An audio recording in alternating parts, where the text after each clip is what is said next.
Subscribe करें all information YouTube channel को और साथ ही साथ दबाएं बेल आइकन को ताकि आने वाली वीडियो का हम बात करते हैं एसएसबी कांस्टेबल रिक्रूटमेंट 2020 के बारे में, जिसमें एसएसबी में ट्रेड्समैन की 522 पोस्टें हैं, जिसका ऑनलाइन अप्लाई मांगा है लेकिन अभी डेट नहीं आई है। नोटिफिकेशन रिलीज़ कर दिया है एसएसबी ने। तो दोस्तों कितनी पोस्टें किस पोस्ट में, ये सारी वीडियो इस वीडियो में बताया जाएगा आपको। और दोस्तों सारी क्वालिफ़िकेशन क्या है, क्या एज क्राइटेरिया है और दोस्तों क्या फ़ीस है, सब कुछ बताया जाएगा। मेल कर सकते हैं, फीमेल कर सकते हैं, सारा कुछ इस वीडियो में बताया जाएगा। सबसे पहले दोस्तों मैं आपको एक लिंक देता हूँ डिस्क्रिप्शन में, जो नोटिफिकेशन का लिंक है, जिस पे आप क्लिक करके नोटिफिकेशन डाउनलोड कर सकते हैं। दोस्तों ये वो लिंक है, मैं आपको डिस्क्रिप्शन में प्रोवाइड करा दूँगा। इसको आप क्लिक करके नोटिफिकेशन डाउनलोड कर सकते हो। डाउनलोड करने के बाद आप उसको रीड कर सकते हो। दोस्तों मैं आपको नोटिफिकेशन में से ही सारी चीज़ें बताऊँगा। दोस्तों ये है नोटिफिकेशन, जो ये दिखा रहा है कि एसएसबी का ये तुम्हारी वैकेंसी नंबर है। ये वैकेंसी नंबर है दोस्तों, अभी दिखा रहा हूँ, एक सेकंड रुकिए दोस्तों आप। ये है नंबर 338/RC/SSB/कंबाइन एडवर्टाइजमेंट CTCS 2020। दोस्तों आप देख सकते हो, ये है online application. Are invited from citizen of India, Nepal और भूटान, यानी कि नेपाल और इंडिया और भूटान के लोग इसके लिए इन्वाइटेड हैं, वो इस फॉर्म को फिलअप कर सकते हैं। Post wise its respective details are available at SI number 0.2 of details advertisement number 777 upon attachment for fill up the vacancy of following post in सशस्त्र सीमा बल, government of India, ministry of home affair. ठीक दोस्तों, ये सारी चीज़ें इसमें दे रखी हैं। इसका ये पे स्केल है 21,700 से लेकर, दोस्तों देख सकते हो आप, ये है पे मैट्रिक्स 21,700 से लेकर 69,100 तक, और पर 7 CPC। और इसमें आपको अदर अलाउंस भी मिलेगा, जो बॉर्डर अलाउंस मिलता है अलग से, और सारी चीज़ें मिलेंगी दोस्तों इसमें आपको। दोस्तों आप देख लेते हैं हम किस में कितनी पोस्टें हैं। दोस्तों जो अपना कांस्टेबल ड्राइवर की पोस्ट है, ये मेल के लिए है, सिर्फ ये 148 पोस्ट है। EWS के लिए 36, OBC के लिए 114, SC के लिए 245, ST के लिए 31। टोटल वैकेंसी इसमें होगी 574। और जो टोटल वैकेंसी SSB ने रिलीज़ करी है 1522 वैकेंसी है दोस्तों। ये सेकंड वाला ले लीजिए आप, कांस्टेबल लेबोरेटरी असिस्टेंट, ये 5 हैं रिजर्व के लिए। EWS के लिए कोई भी नहीं वैकेंसी। टोटल पोस्ट 21 हैं। कांस्टेबल वेटनरी आया के लिए है, ये सिर्फ फीमेल के लिए है। Constable carpenter, constable plumber, constable painter, constable tailor, constable cobbler, constable gardener. और दोस्तों ये कुक की वैकेंसी भी है इसमें, बहुत से लोग कुक में डालना पसंद करते हैं। कुक मेल भी है, कुक फीमेल भी है दोस्तों, ठीक है। कांस्टेबल वॉशरमैन के लिए भी है, और कांस्टेबल वॉशरमैन फीमेल के लिए भी, मेल फीमेल दोनों के लिए है। और ये बार्बर के लिए भी है, और बार्बर फीमेल के लिए भी है, सफाई वाला के लिए भी है। और दोस्तों ये जो 15वीं पोस्ट है वाटर कैरियर मेल फीमेल दोनों के लिए है। और कांस्टेबल वेटर मेल, ये कोई नई पोस्ट है, इसके बारे में कंफर्मेशन मुझे भी नहीं है क्या है।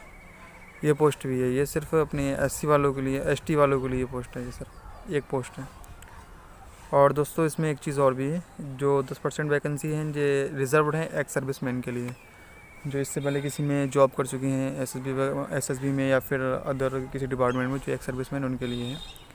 रिजर्व है 10% वैकेंसी 1522 में से, ठीक दोस्तों। और इसमें इन्होंने दिया है DG SSB reserve the right of the increase and decrease fill और not to fill the vacancy और cancel the advertisement for the above mention post without assigning any reason. इनका मीन्स है कि जो SSB के DG हैं, वो कभी भी, उनको ये राइट है कि वो इस वैकेंसी को डिक्रीज़ भी कर सकते हैं, मतलब जो पोस्ट हैं इसको डिक्रीज़ भी कर सकते हैं, इन पोस्टों को कम भी कर सकते हैं, और इस वैकेंसी को कभी भी कैंसिल भी कर सकते हैं। आप मतलब उनको फोर्स नहीं कर सकते हो, उनके ऊपर कुछ भी कभी रिपोर्ट नहीं कर सकते कि ये वैकेंसी आई थी, इसको पोस्टपोन क्यों कर दिया या तुमने इसको कैंसिल क्यों कर दी। दोस्तों ये उनका राइट है, उन्होंने इसमें पहले ही मेंशन कर दिया है, ठीक है। और उन्होंने बोला है a candidate can apply only for 1 post for among the post of mention above, यानी कि जो भी पोस्टें हैं इन पोस्टों में से सिर्फ एक पोस्ट के लिए ही एक बंदा अप्लाई कर सकता है। तुम सोचो हम अदर पोस्ट के लिए अप्लाई कर दें, नहीं होगा। तुम किसी तरीके से कर दोगे तो आपका फॉर्म को रिजेक्ट कर दिया जाएगा SSB के द्वारा।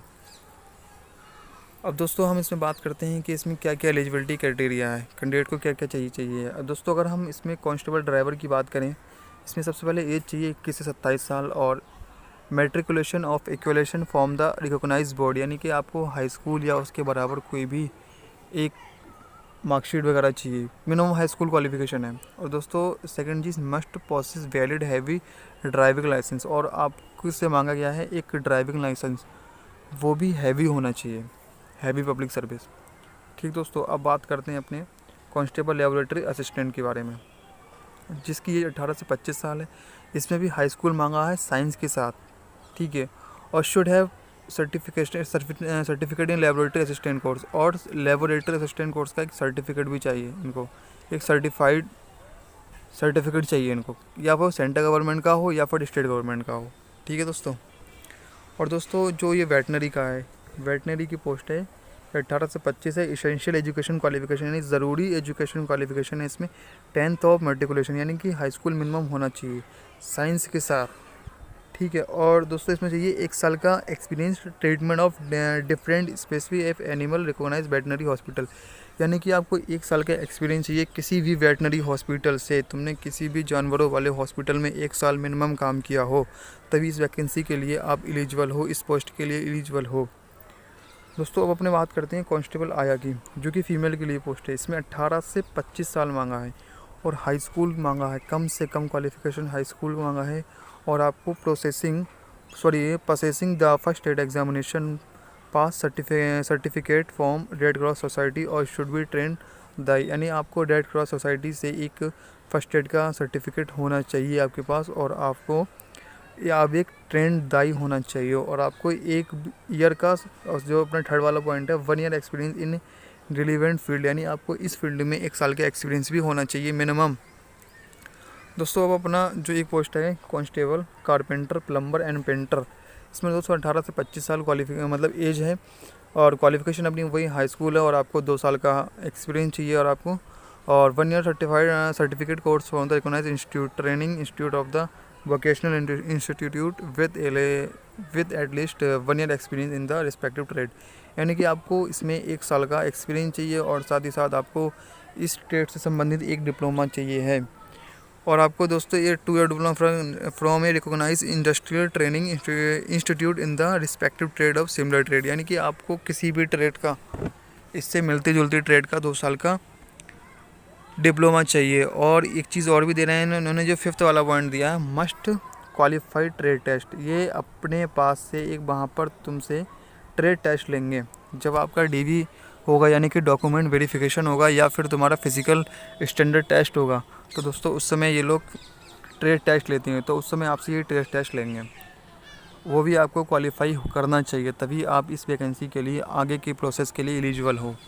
दोस्तों अब आपने आगे बात करते हैं कांस्टेबल कुक वाशरमैन बार्बर सफाई वाला water carrier waiter tailor gardener and cobbler की पोस्ट, इसमें भी आपको हाई स्कूल ही चाहिए, 2 साल के एक्सपीरियंस चाहिए, और 1 साल certificate course from the recognise industrial training institute of vocational institute with is at least 1 year experience, आपको कम से कम 1 साल का एक्सपीरियंस होना चाहिए, और आपको इस ट्रेड से संबंधित जो भी ये ट्रेड है, वाशरमैन बार्बर सफाई वाला वाटर कैरियर, इसका आपको जो भी इसका वोकेशनल इंस्टीट्यूट, मतलब एक इंस्टीट्यूट होते हैं, रजिस्टर्ड दुकानें होती हैं, जैसे बार्बर का ले लो, कोई रजिस्टर्ड दुकान होती है, आपको उस रजिस्टर्ड दुकान से 1 साल का डिप्लोमा या आपको एक्सपीरियंस लेटर होना चाहिए। ठीक है, और 2 year diploma for recognised industrial training institute the trade और सिमिलर ट्रेड, यदि आपके पास ये नहीं है तो आप इससे कोई भी मिलती जुलती ट्रेड है उसका भी आपको 2 साल का एक्सपीरियंस होना चाहिए, तो आप एलिजिबल हो। और आपको ये दिया है नोट में, must skilled candidate will be given preference, यानी कि तुम इसमें प्रेफरेंस भी दे सकते हो कि हमको पहले अगर हमारे नंबर अच्छे हैं तो हमें सफाई वाला मिल जाएगी, या वेटर कैरियर मिल जाएगी, या हमको टेलर की पोस्ट मिल जाएगी, इसमें आप दे सकते हो मल्टी स्किल्ड, यानी कि तुम्हें मतलब बार्बर का काम भी आता है, और तुम्हें सफाई वाले का काम भी आता है, और तुम्हें गार्डनर का काम भी आता है, तो तुम प्रेफरेंस दे सकते हो कि मुझे ये नहीं तो ये मिल जाए, पहले मैं ये लेना चाहता हूँ, अगर मैं इसके लिए एलिजिबल नहीं हूँ तो मुझे दूसरी पोस्ट मिले। दोस्तों इसमें आप प्रेफरेंस दे सकते हो यदि आप मल्टी स्किल्ड हो। ठीक है, और दोस्तों इसमें ये दिया है इन्होंने, last date for receipt the application, the closing date for receipt of application will be 30 days from the date of publish advertisement. इनका मीन्स है कि जिस दिन से फॉर्म स्टार्ट होंगे उस दिन के 30 दिन तक फॉर्म पड़ेंगे, 30 दिन के बाद फॉर्म नहीं लिया जाएगा। और दोस्तों इन्होंने एक चीज़ दिया, the last date for receipt application form remote area, जैसे कि 1 आध दिन के लिए ये बढ़ा सकते हैं। ठीक है, असम है, मेघालय है, अरुणाचल प्रदेश, मिजोरम, इन सब के लिए ये 37 दिन की डेट देंगे। ठीक है, 37 दिन तक ये लोग फॉर्म डाल सकते हैं। ये आप मुझ सब पढ़ सकते हो। असम है, Mizoram, Arunachal Pradesh, Manipal, Nagaland, Tripura, Sikkim, union territory of Jammu and Kashmir and Ladakh. ठीक है, इन सब के लिए 37 दिन के लिए है, अदरवाइज़ 30 दिन के लिए है, जो नॉर्मल जगह से हैं, जो इस लिस्ट में नहीं है। और दोस्तों अपने जो बात करते हैं फ़ीस कितनी है इसकी, fee payable and mode of payment, यानी कि unreserved EWS and OBC category के लिए है 100 रुपीज़। ठीक है दोस्तों, 100 रुपीज़ है EWS अनरिजर्व और OBC के लिए। Only being fees non refundable, ये नॉन रिफंडेबल फ़ी है। तुम सोचो कि हमने फॉर्म डाल दिया, अब हम इसका रिफ़ंड डालते हैं, हमें फॉर्म नहीं फिलअप करना, तो ऐसा कुछ नहीं होगा। यदि आपने एक बार फ़ीस पे कर दी तो आपको रिफ़ंड नहीं होगी। और ये फॉर्म ज़ाहिर सी बात है, जब ये net banking, credit card, debit card के थ्रू फीस ले रहे हैं तो ये फॉर्म ऑनलाइन ही होगा। दोस्तों जब ये फॉर्म ऑनलाइन होगा तो मैं आपको फ़िलअप करना भी दिखा दूंगा। तो इसलिए दोस्तों आप इस चैनल को सब्सक्राइब कीजिए एंड वीडियो अच्छे लगे तो लाइक भी कीजिए, ताकि आपको आगे जो भी प्रोसेस होगा मैं आपको सारा कुछ बता सकूँ। तो दोस्तों यही सारी, आपको वीडियो अच्छी लगी हो तो वीडियो को लाइक करें एंड शेयर करें, चैनल को सब्सक्राइब करें, और मैं आपको फॉर्म फिलअप करना बताऊँगा दोस्तों, इसलिए वीडियो को ज़रूर लाइक करें और दोस्तों चैनल को ज़रूर सब्सक्राइब करें, क्योंकि आने वाले समय में जो इसका फॉर्म आकर मैं फिलअप करके दिखाऊंगा तो आपको नोटिफिकेशन उसका जल्द से जल्द मिल सके। दोस्तों मिलते हैं अगली वीडियो में। जय हिंद, जय भारत।